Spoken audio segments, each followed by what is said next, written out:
Self-development adalah tanggung jawab masing-masing individu. Keinginan untuk berkembang hanya akan ada dalam diri sendiri. Namun, beberapa hal ini mungkin bisa Anda terapkan untuk memulai self-development. Ada 5 hal yang akan saya sampaikan di sini. Hal pertama adalah mengembangkan rasa kesadaran diri. Dalam mengembangkan kesadaran diri, ada 3 poin yang saya bagi. Poin pertama adalah bangun rasa ingin tahu soal diri sendiri. Cobalah untuk selalu cari tahu, khususnya tentang diri sendiri. Apa yang sedang kamu rasakan, kamu alami, apa penyebabnya, bagaimana solusinya, apa kelebihan dan kekuranganmu, bahkan suara seperti apa yang muncul di kepalamu. Jangan lupa juga untuk mencatatnya sedetil mungkin. Dan di penghujung hari, jangan lupa lihat kembali catatan kamu ya. Poin B. Carilah sudut pandang dari orang lain. Jangan lupa juga untuk meminta pendapat orang lain tentang diri kamu. Masukan mereka bisa membantu kamu untuk menggali diri kamu lebih jauh loh. Karena terkadang, ketika kita lupa dengan diri kita sendiri, orang lain mungkin lebih jauh mengenal diri kamu. Poin C. Berhentilah bertanya kenapa. Terakhir ketika kamu menghadapi masalah, cobalah berhenti bertanya kenapa. Semakin sering bertanya kenapa, akan membuat seolah-olah keadaan kamu semakin buruk. Sehingga itu tidak lagi membuat kamu objektif dalam mengambil keputusan. Dengan kata lain, tidak sadar pada diri sendiri. Coba ubah pertanyaan kenapa menjadi apa, sehingga kamu bisa mengambil langkah untuk setiap solusi kamu. Kamu bisa memulai latihan dengan 3 cara meningkatkan kesadaran diri ini dengan konsisten.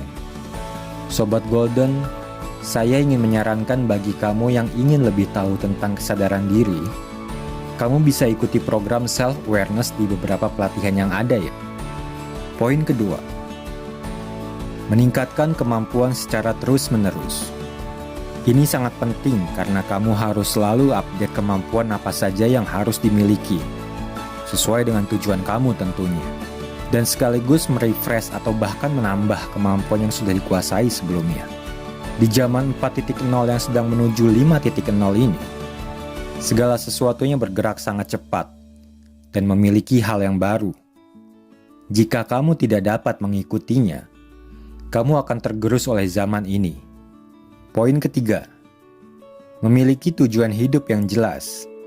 Kita sudah membahas di video sebelumnya tentang manfaat dari memiliki tujuan hidup. Sementara yang kita bahas saat ini adalah untuk menambahkan dari poin-poin sebelumnya. Pertama, kita bisa memulai dari donate time, money, or talent, di mana kita membantu orang lain tanpa mengharapkan balasan apapun.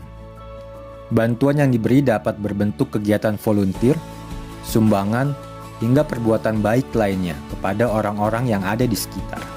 Kedua, buatlah diri kamu dikelilingi oleh orang-orang yang positif. Jika kita dikelilingi oleh orang-orang yang membuat kita mengalami perubahan yang positif, kita bisa mendapatkan inspirasi dari mereka. Dan yang ketiga, memulai percakapan dengan orang asing. Memang pada awalnya memulai percakapan dengan orang asing terasa sulit dan canggung. Tetapi dengan begitu kita dapat memperluas perspektif dan memperoleh peluang yang mungkin tidak pernah terpikirkan oleh diri kita sendiri. Dan yang terakhir, perhatikan hal-hal apa saja yang menyenangkan bagi diri kita sendiri. Karena hal-hal tersebut dapat membantu kita mengidentifikasi tujuan hidup. Discover what you love, do what you love. Poin keempat adalah membangun relasi dengan bersosialisasi. Latihlah kemampuan komunikasi. Komunikasi merupakan soft skill yang bisa diasah. Asalkan kamu berani untuk membuka diri dalam sebuah obrolan dan mau menjalin pertemanan, kamu bisa kok melatih soft skill itu. Memiliki komunikasi yang baik dengan rekan kerja, itu sangat penting. Terutama agar kamu lebih memahami dan menerima kepribadian dari rekan-rekan kerja kamu. Luangkanlah waktu sejenak untuk mengobrol dan bertukar cerita dengan rekan kerja kamu. Jangan lupa untuk selalu memberikan senyuman dan sapaan kepada mereka sambil berusaha mengasah kemampuan berkomunikasi secara personal. Langkah selanjutnya adalah saling tolong-menolong. Memiliki inisiatif untuk tolong-menolong bisa menjadi salah satu cara agar dapat menjalin hubungan sosial yang baik dengan rekan kerja kamu di kantor.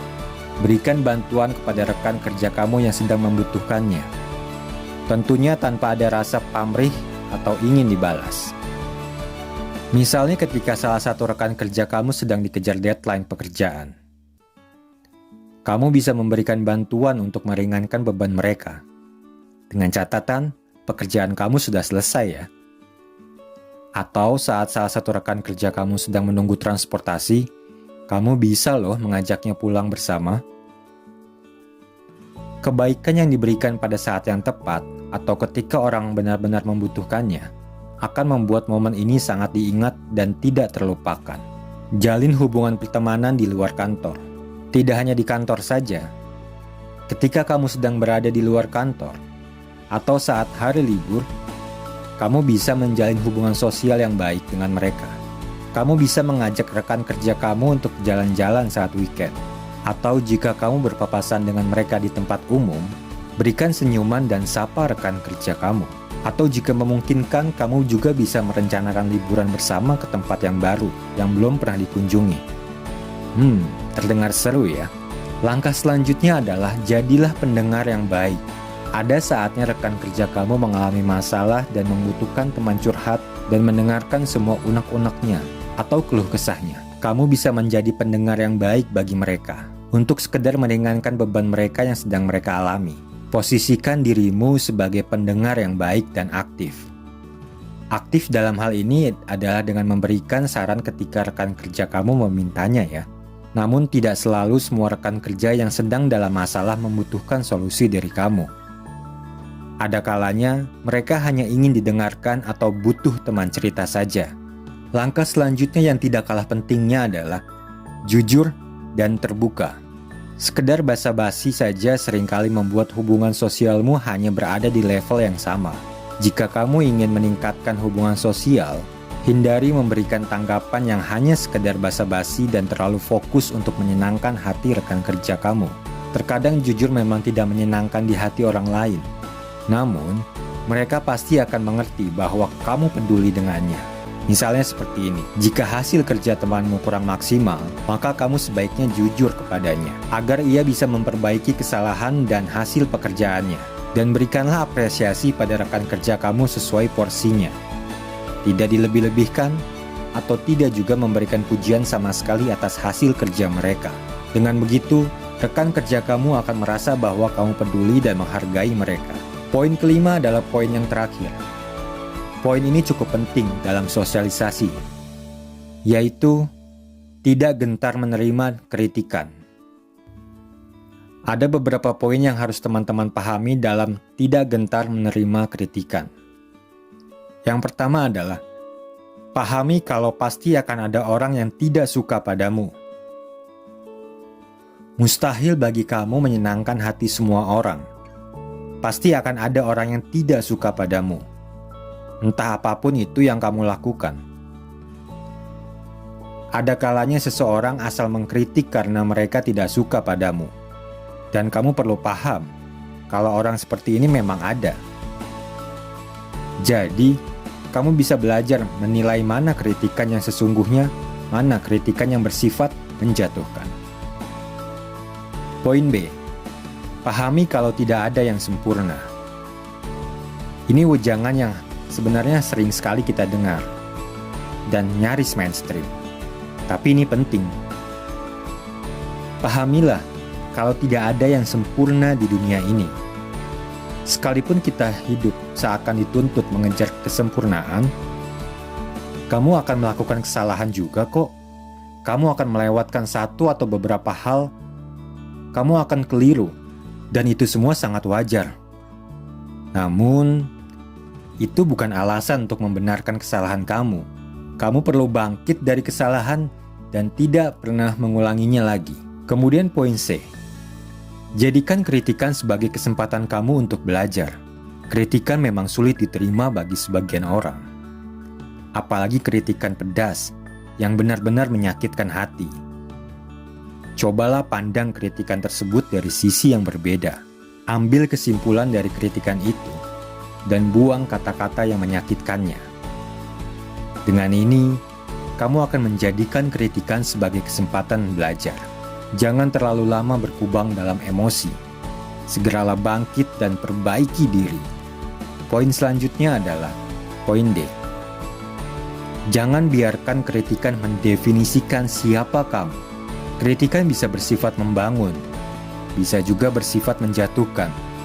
Apapun itu, jangan biarkan kritikan mendefinisikan siapa diri kamu. Lebih tepatnya lagi, jangan biarkan siapapun selain diri kamu mendefinisikan siapa kamu yang sebenarnya. Kamu lebih dari kata kurang pintar, tidak teliti atau sensitif. Kamu sendiri dan apa yang kamu lakukan lebih tepatnya mendefinisikan siapa diri kamu yang sebenarnya. Poin E adalah berhentilah menghakimi diri sendiri, bukannya orang lain. Bisa jadi kamulah pengkritik paling buruk bagi dirimu sendiri. Apa kamu sering menggunakan kata-kata yang merendahkan diri? Apa kamu sering membunuh semangatmu sendiri? Apa kamu sering menghukum diri kamu sendiri karena melakukan kesalahan? Ganti kebiasaan itu dengan self-talk yang positif. Contohnya begini. Daripada kamu menggunakan kata, aku payah banget, atau aku tidak bisa melakukan ini, gantilah kata-kata yang kamu ucapkan dengan ini. Oke, ini nggak begitu bagus, tapi aku bisa memperbaiki ini. Atau, bagian mana yang kurang? Aku perlu belajar lagi nih. Poin yang selanjutnya adalah poin F. Kamu harus tahu kapan untuk bersikap tegas. Tentu kamu nggak asal setuju dengan kritikan orang lain, kan? Kalau kamu berhadapan dengan orang yang kurang memahami atau salah memahami apa yang kamu lakukan, atau dengan orang yang asal mengkritik, bersikaplah tegas dan tetaplah berdiri di atas apa yang kamu yakini benar. Kenali situasinya di mana kamu harus bersikap tegas, tanpa menyerang ataupun menjatuhkan orang lain. Poin terakhir yang harus kamu pahami adalah belajarlah bersikap tenang menghadapi situasi. Kritikan memang menyakitkan dan bikin emosional. Tapi kamu perlu belajar untuk bersikap tenang menghadapinya. Jangan sampai kamu kelewat defensif dan emosional. Apalagi kalau sudah overreaction. Tetaplah bersikap tenang supaya bisa berpikir secara jernih dan melihat kritikan dari segala sudut pandang yang ada. Mengatasi rasa takut dikritik orang lain memang sulit. Tapi bukan berarti kamu jadi menutup diri kamu dari kritikan orang lain. Kamu perlu kritik untuk belajar dan meningkatkan kualitas karya dan kerja kamu. Semoga dengan video ini kamu dapat berkembang lebih maju dan dapat membangun self-development kamu sendiri. Selamat mencoba dan stay golden. Jika golden people ada request video yang ingin dibahas, silahkan tulis di kolom komentar ya guys.